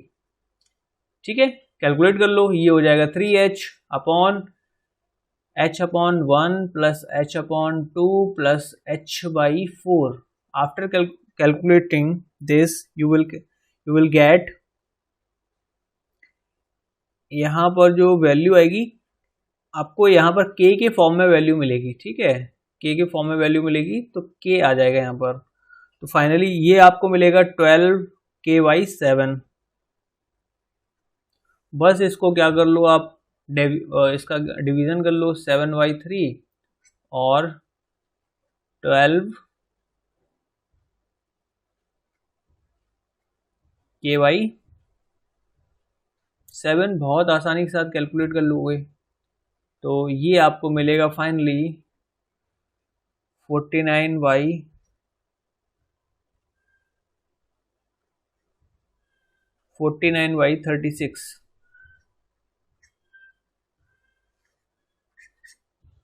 So option D is the correct answer. Coming to the next question, consider the following statements. Organic matter increases the permeability of the soil. Absolutely incorrect answer, क्योंकि यहाँ पर जब आप किसी soil में पाते हो organic matters को तो ये जो डिस्चार्जिंग वाटर है इस सॉइल के थ्रू जब पास होगा, there is an some soil, इस सॉइल से ऑर्गेनिक मैटर को ये वाटर क्या करेगा, वॉश आउट करने की कोशिश करेगा। तो ये सॉइल क्या करेगा, एक फिल्टर मीडिया की तरह वर्क करेगा। तो ये ऑर्गेनिक मैटर इसी फिल्टर मीडिया पर स्टक कर जाएंगे, जो कि पोर्स को क्लोज करेंगे। इन पोर्स के क्लोज होने के बाद परमेबिलिटी जो है रिड्यूस हो जाएगी। So you can say that organic matter doesn't increases the permeability of the soil. That is absolutely incorrect statement. Now second one is entrapped air decreases the permeability of soil. Entrapped air decreases the permeability of the soil. Entrapped air जो है यहाँ पर, जब देखो यहाँ पर क्या होगा, ये जैसे सॉइल है, यहाँ से एयर जब पास हो रहा है, देखो आप यहाँ पर क्या कर रहे हो, यहाँ से वाटर ही पास होगा, not the air. Let's see here, just suppose that water is passing through the soil. so now if you will get here, there is an air present, so air will present into the voids. Air is present into voids। तो आप कह रहे हो यहाँ पर इंट्रैप्ड air है, trapped air है, मतलब कन्फाइंड फॉर्म में, मतलब आपके पास ये जो एयर है वो ऑलरेडी कन्फाइंड फॉर्म में, इंट्रैप्ड है, मतलब फंसी हुई एयर है। तो ये क्या वॉइड्स में प्रेजेंट होगा। ये जब वॉइड्स में जब प्रेजेंट होगा तो यहाँ से जो वाटर पास आउट हो रहा है, ठीक है, वाटर कहाँ से पास आउट होगा, पोर्स के थ्रू पास आउट होगा। पोर्स में क्या है, ऑलरेडी एयर है, तो ये क्या करेगा, इस वाटर के लिए एक ऑब्स्ट्रक्शन क्रिएट करेगा। ठीक है, इसी वाटर में इसी वाटर को, यहाँ पर जो वॉइड्स हैं, इन वॉइड्स में एयर प्रेजेंट है, तो ये एयर इस वाटर के लिए ऑब्स्ट्रक्शन क्रिएट करेगा, तो इसकी परमेबिलिटी जो है इसकी वजह से रिड्यूस हो जाएगी। So option 2 is the correct answer. ठीक है, तो B option is correct, 2 only is the correct answer. Okay, consider the following statement. First statement is permeability of the soil decreases as the effective stress acting on the soil increases. मैंने आपको बताया था कि permeability जो है effective stress के ऊपर depend करेगा, कि इफेक्टिव स्ट्रेस जब आप कहोगे कि ये इंक्रीज हो रहा है, तो आपका जो वॉइड रेशियो है, वॉइड रेशियो है वो डिक्रीज करेगा, और आपका जो परमेबिलिटी है वो भी क्या कर जाएगा, डिक्रीज कर जाएगा। ठीक है, वॉइड रेशियो डिक्रीज करेगा और परमेबिलिटी डिक्रीज कर जाएगा। So statement 1 is the correct answer. And the second statement is the presence of organic matter in the soil increases it's permeability. Organic matter जब प्रेजेंट होगा सॉइल के अंदर, तो ये परमेबिलिटी को इंक्रीज नहीं करेगा, ये डिक्रीज करेगा। तो अभी हम लोगों ने डिस्कस किया था। So option 2 is incorrect. Entrapped air decreases the permeability of the soil. अभी हम लोगों ने डिस्कस किया था कि इंट्रैप्ड एयर की वजह से परमेबिलिटी सॉइल की डिक्रीज हो जाती है। ठीक है, so 1 and 3 is the correct answer. So option D is the correct one. Now coming to the next question, consider the following statements. The coefficient of permeability K depends upon void ratio of the soil. permeability देखो मैंने आपको formula बताया था, K equals to CDE का square into E cube upon 1 plus E into gamma W upon mu. किस किस पे depend करता है ये देख लो आप, यहाँ पर जो पैरामीटर्स आपके मीट कर रहे हैं। देखो यहाँ पर void ratio of the soil absolutely depend करता है, option 1 is correct. Duration of flow पे डिपेंड नहीं करता है। Equivalent diameter of the soil grains, ये DE है, DE पे डिपेंड करता है। सो 3 is correct. Shape of the particle यहाँ पर ये C है, जो शेप फैक्टर को इंडिकेट कर रहा है। Shape factor depend upon grain shape।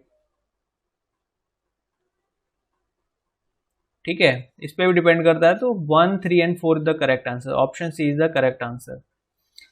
A soil has discharge velocity, discharge velocity आपको क्यू की वैल्यू दे रखी है, that is 5 into 10 to the power minus 7 and the void ratio 0.5. Its seepage velocity Vs की value होती है, that is V upon N। ठीक है, ये है आपका नॉर्मल वेलोसिटी और ये है porosity.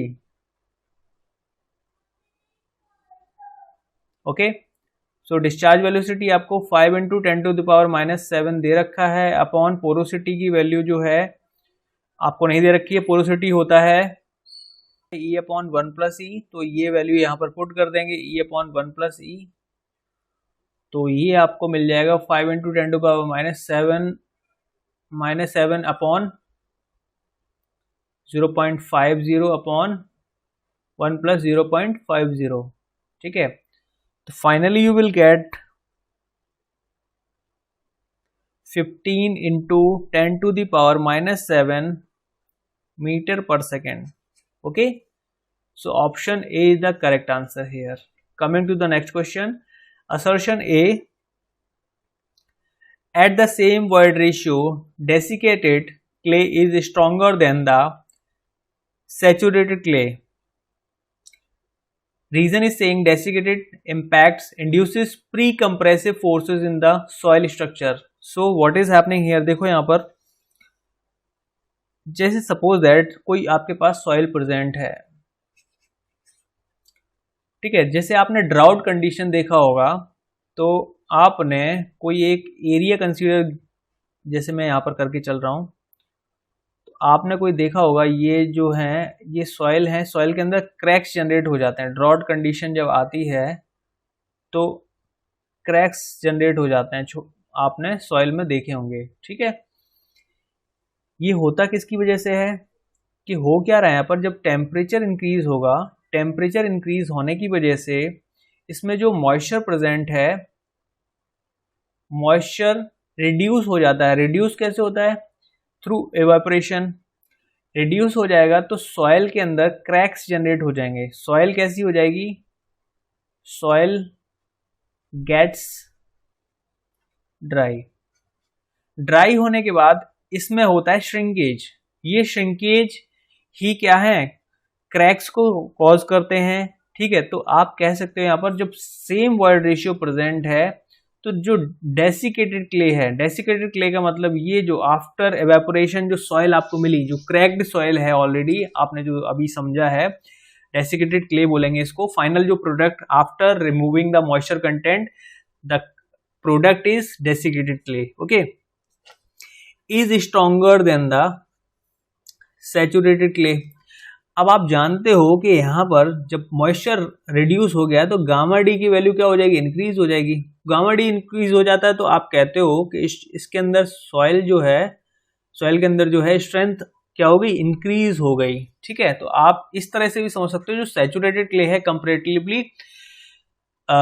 Weaker then the desiccated clay. Okay, now desiccated impacts induces pre compressive forces in the soil structure. यहाँ पर जो डेसिकेशन प्रोसेस होता है, डेसिकेशन प्रोसेस में मतलब removal of the moisture content from the soil. Okay, इसकी वजह से प्री कंप्रेसिव फोर्सेस जनरेट हो जाते हैं, प्री कंप्रेसिव कंडीशन जनरेटेड हो जाती है, या कह सकते हो प्री कंसोलिडेशन फिनोमेना जनरेट हो जाता है। प्री कंसोलिडेशन, ओके, क्योंकि एक क्या है, देखो कंसोलिडेशन का मतलब क्या होता है? Expulsion of water from the soil. तो ये क्या हो रहा है? एक्सपल्जन ऑफ वाटर ही हो रहा है, प्री कंसोलिडेशन हो रहा है एक तरह का। ठीक है, प्री कंसोलिडेशन मतलब कंसोलिडेशन से पहले ही इसके अंदर वाटर रिमूव हो गया, pre consolidation. Okay, phenomena forces into the soil structure. So both of the options are correct. Okay, both of options are the correct, and the R is correct explanation of the A. So option A is the correct answer. Okay, coming to the next question. Two observation wells penetrating into a confined aquifer are located 1500 meter apart in the direction of the flow. Heads of the 50 meter and 25 meter are indicated at these two observation wells. If the coefficient of permeability of the aquifer is 30 meter per day and its porosity is 0.25, the time of travel at the inert tracer from one well to another is. Time travel की बात करी जा रही है, तो time देखो, time travel simply आप जानते हो टाइम इक्वल टू होता है आपका distance upon time equal to distance upon velocity.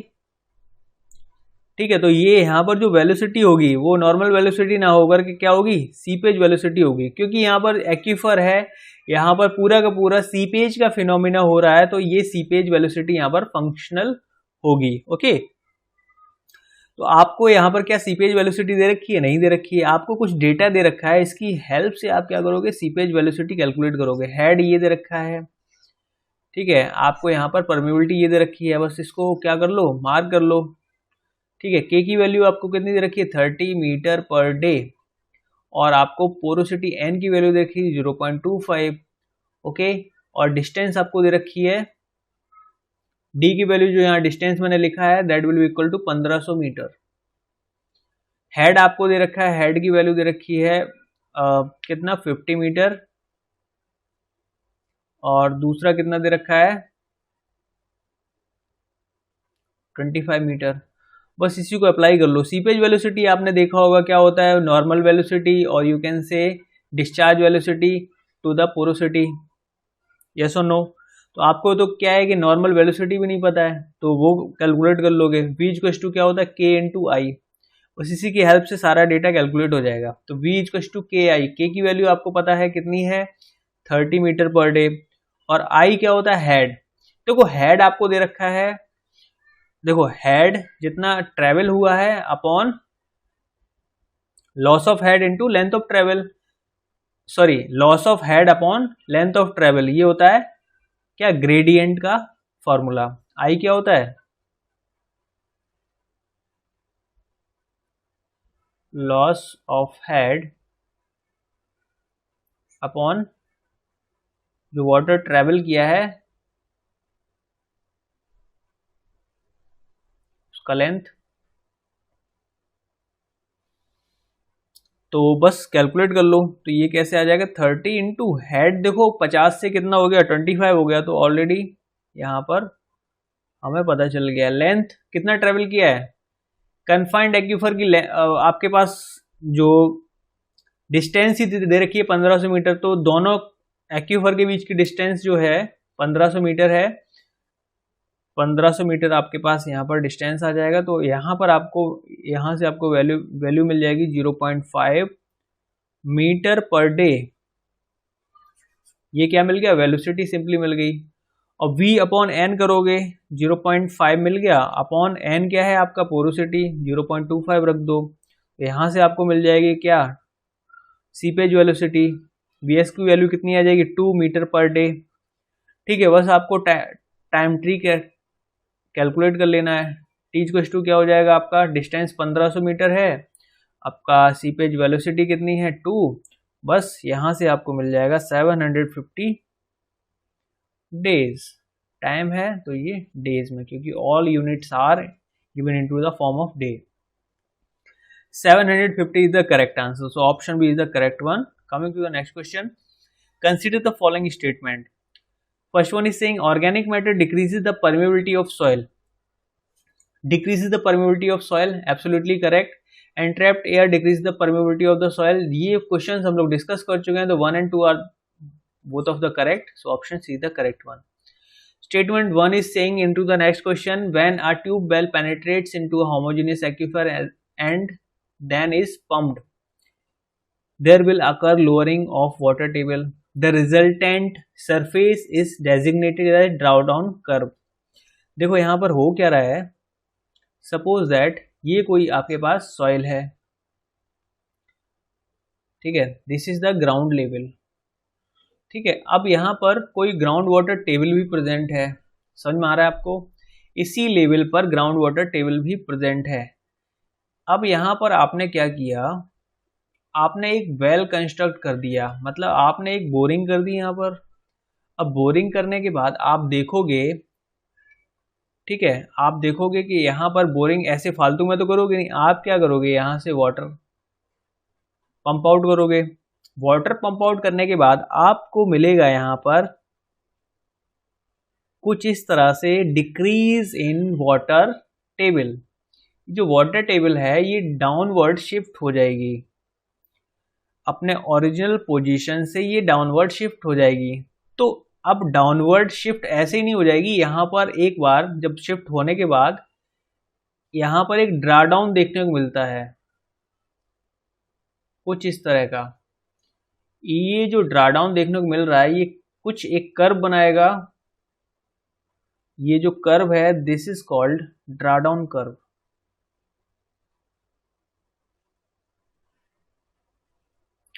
ठीक है, ऐसे नहीं हुआ कि ये डायरेक्टली इसी वे में ये यहां से डाउन हो गया, ऐसे नहीं होता। ये ड्रा डाउन कर्व के थ्रू ये आपको ग्राउंड वाटर टेबल में डाउन फ्लो देखने को मिलता है। ठीक है, एकदम से नहीं होता, स्लोली होता है। That will be a time dependent phenomena, so it takes time. Okay, so lowering of water surface, the resultant surface is designated as draw down curve. Okay, resultant surface आपको जो मिलेगा that is downward draw down curve. Statement 2 is saying since the pressure on the surface of the draw down curve is always set at atmospheric level, draw down curve पर जो आपका pressure होता है वो आपके एटमॉस्फेरिक प्रेशर के बराबर होता है। ये अंडर द हमेशा एटमॉस्फेरिक प्रेशर के वर्क करता है।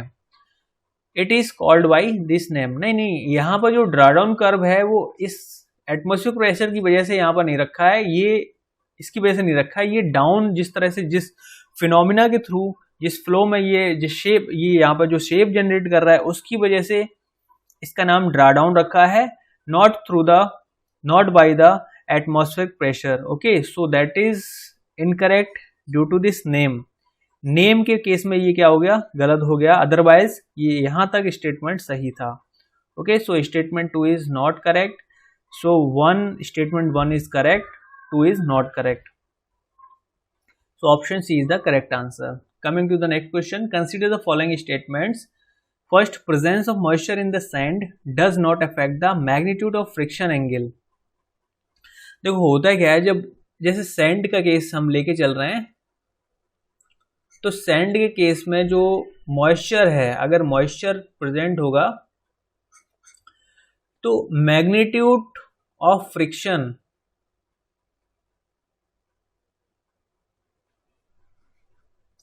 Angle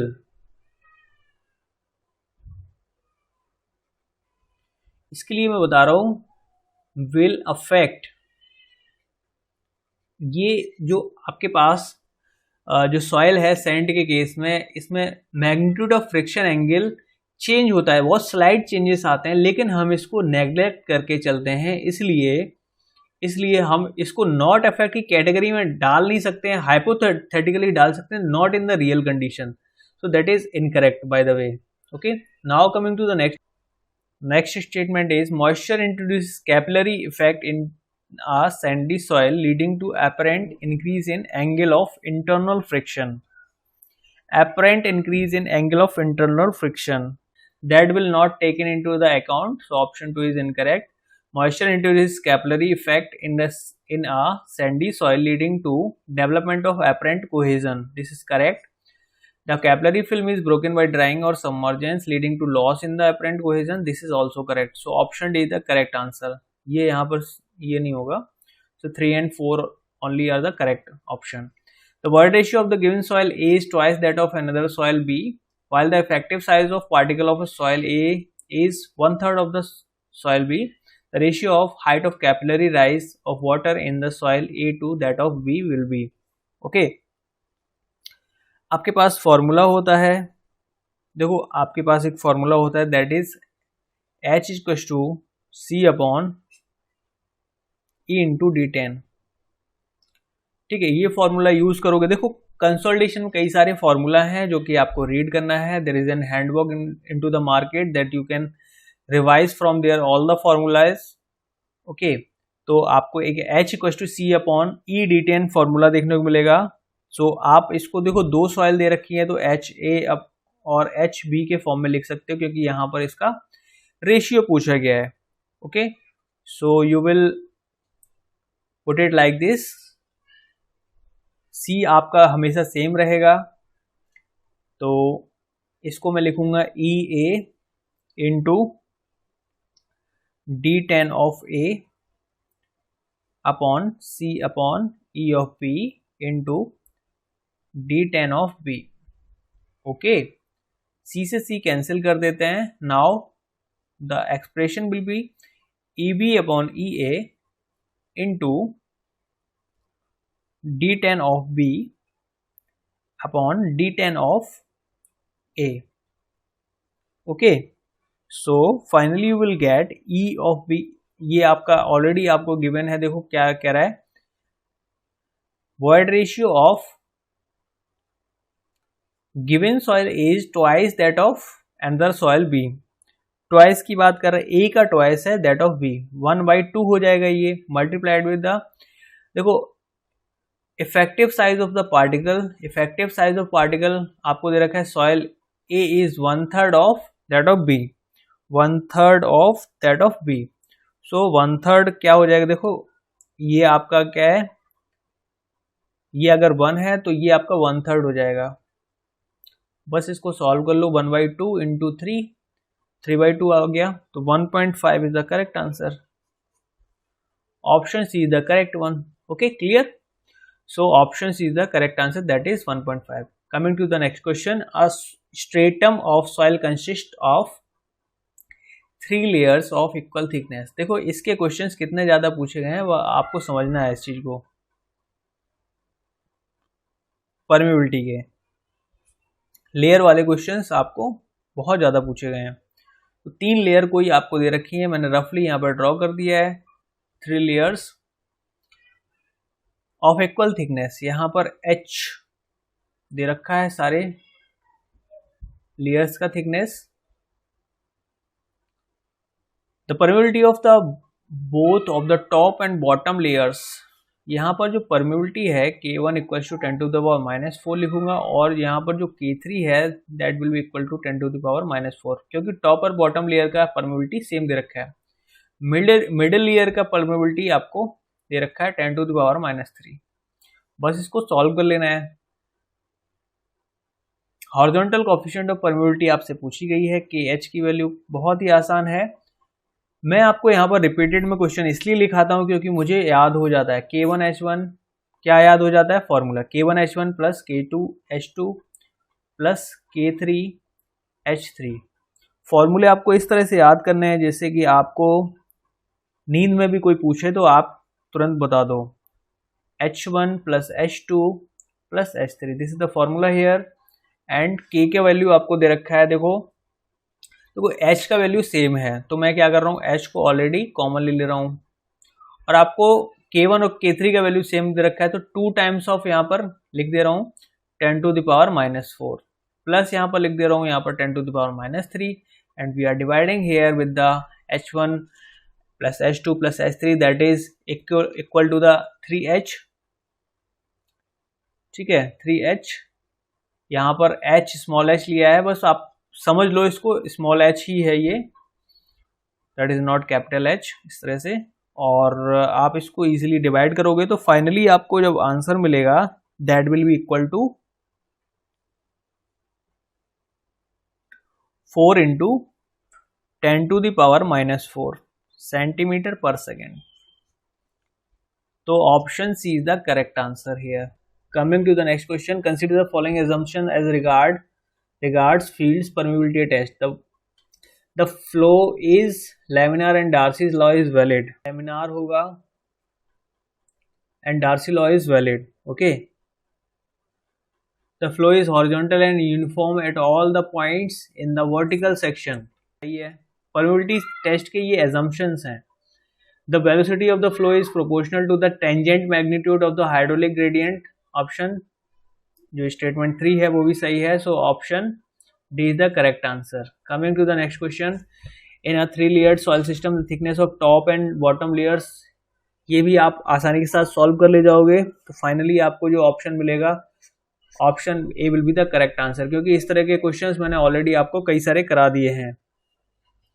next question, consider the following statement regarding permeability of the soil. So first one, permeability of coarse grained soil is inversely proportional to the specific surface at a given porosity. तो आपको मैंने already एक formula बताया हुआ है, that is K equals to C into D E का whole square into E Q upon 1 plus E into gamma W upon mu. ठीक है, बस इसको मीट करा लो, जो भी रिक्वायरमेंट है, जो भी पैरामीटर्स आपको चाहिए हैं उसको देख लो। Permeability of coarse grained soil is inversely proportional to specific surface की बात करी जा रही है, ठीक है, एट अ गिवन पोरोसिटी, ठीक है। अगला है direct measurement of the permeability of the soil specimen at any stage of loading in oedometer test can be made only fixed ring type oedometer. देखो आपके जो ऑडोमीटर टेस्ट होता है, एक आपका देखो दो तरह के टेस्ट होते हैं ऑडोमीटर टेस्ट, दो तरह के टेस्ट होते हैं। एक होता है आपका फिक्स्ड रिंग टाइप, एक होता है आपका floating ring type.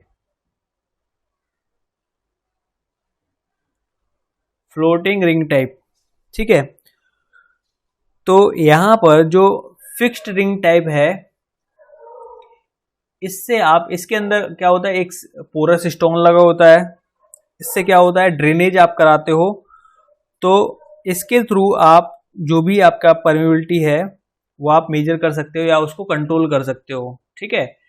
Fixed ring type की मैं बात कर रहा हूं, इसी से हम जनरली टेस्ट करते हैं, ठीक है, फिक्स्ड रिंग टाइप से।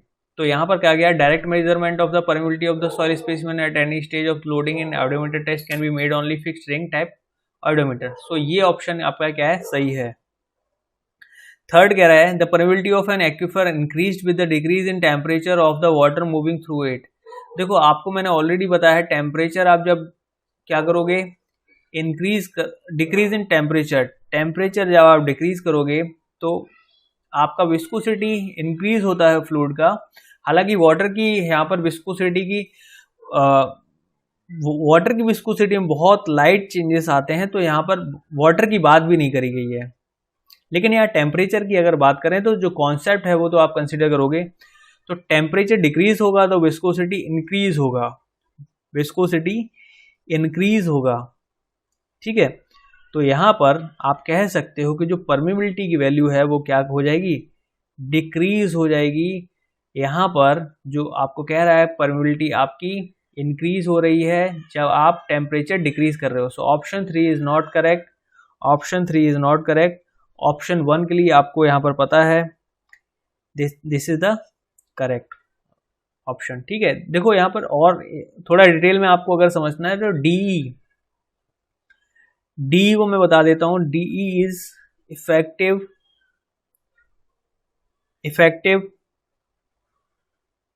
Grain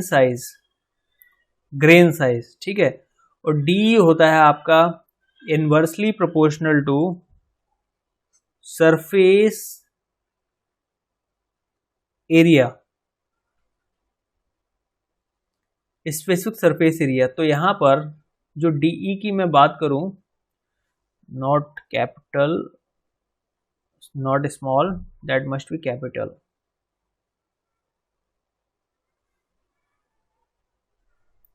DE is inversely proportional to 1 upon specific surface area, इसका स्क्वायर हो जाएगा क्योंकि डी का ऑलरेडी स्क्वायर है, ठीक है ना। तो permeability of coarse grained soil is inversely proportional to specific surface at a given porosity, ठीक है।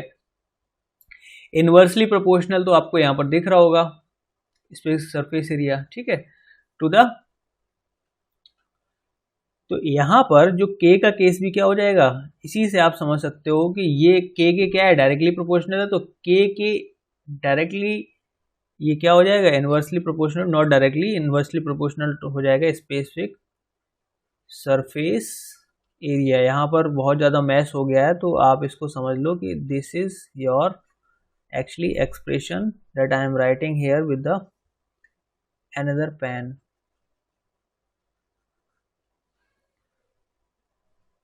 इसको देखना है, इसके बाद आपको इसको देखना है, इसके बाद इसको देखना है, इसके बाद आपको इसको देख लेना है। ठीक है, आप समझ जाओगे।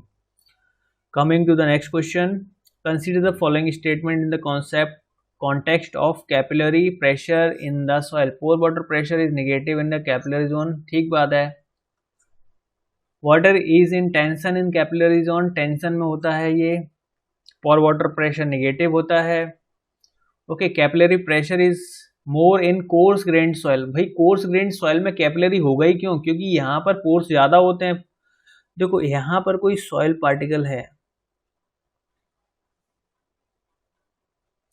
अब ये सॉइल पार्टिकल के आसपास आप देखोगे कि यहाँ पर कोई वाटर प्रेजेंट है, वाटर फिल्ड है इसके पोर्स में, और इसको आप टेंशन से कैसे डिनोट करोगे? इस तरह से, ये वाटर के अंदर इस डायरेक्शन में टेंशन लग रहा है। इसको मैं थोड़ा सा और इनलार्ज करके मैं आपको ड्रॉ करके दिखाता हूँ। ये है आपका कोई सॉइल पार्टिकल और इसी के आसपास आप देख रहे हो कि कोई आपका वाटर प्रेजेंट है।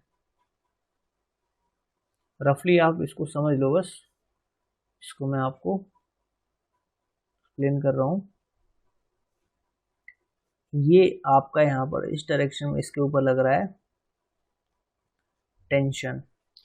इसी टेंशन की वजह से यहाँ पर कैपिलरी वर्क करता है और कैपिलरी के थ्रू आप देखते हो कि आपके पास कोई, आपने देखा होगा सॉइल में आप किसी लेवल पर आप वाटर को ड्रिप इरिगेशन करते हो। ड्रिप इरिगेशन के थ्रू देखते हो कि यहाँ पर कैपिलरी एक्शन के थ्रू आपका जो अपर मोस्ट सॉइल का जो लेयर है वो भी क्या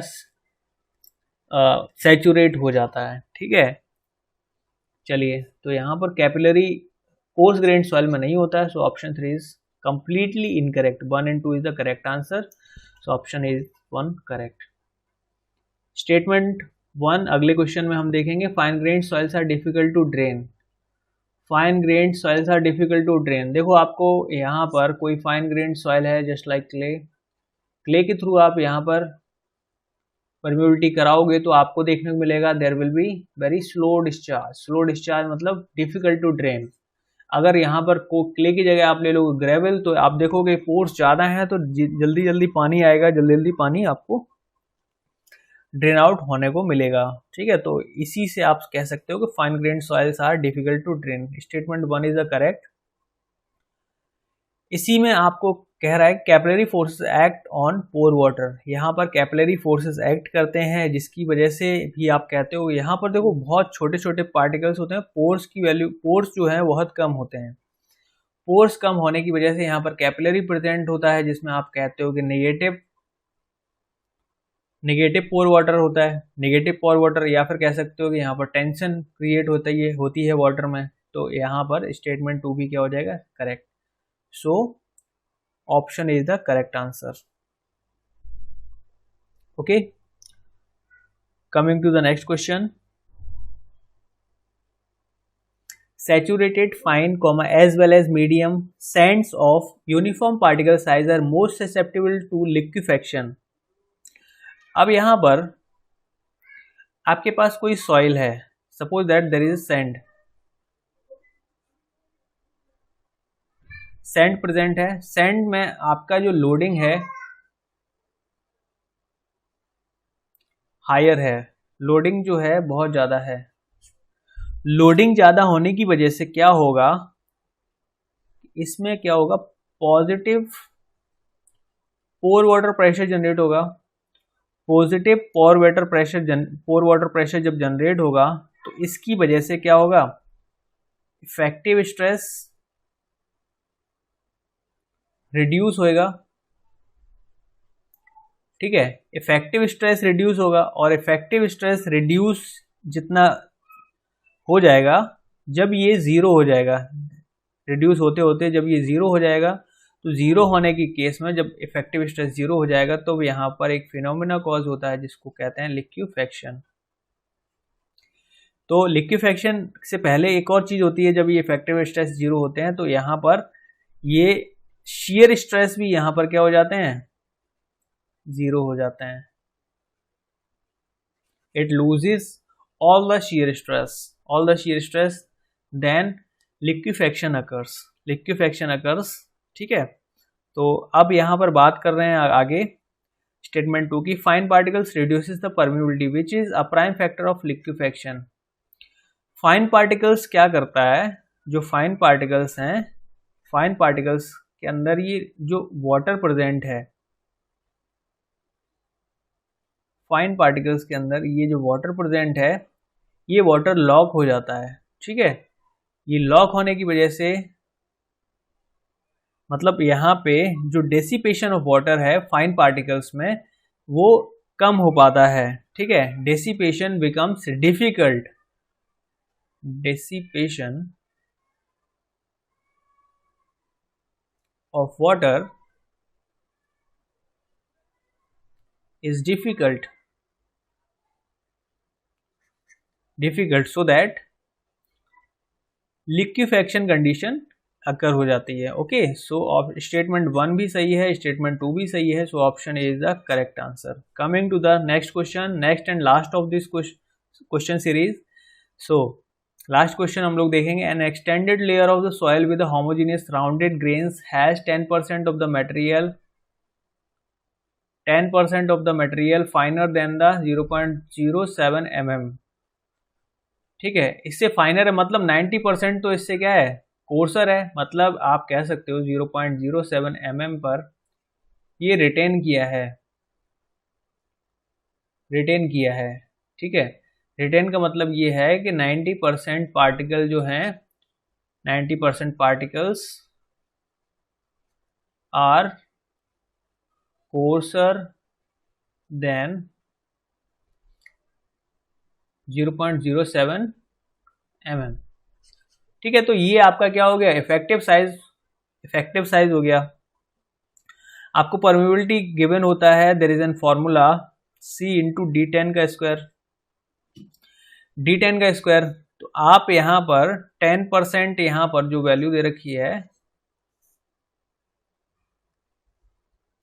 0.07 mm, 10% फाइनर पार्टिकल्स हैं, 10% फाइनर पार्टिकल्स हैं, 10% फाइनर 0.07 mm। ये क्या हो गया आपका, D10 का वैल्यू हो गया। और C के लिए आपको दे रखा है the constant to be adopted to determine its permeability has recommended that is 750। तो 750 क्या हो गया आपका, C का वैल्यू हो गया, D10 का वैल्यू 0.07 का स्क्वायर। फाइनली जो after solving you will get the answer that is 3.675 metre per day.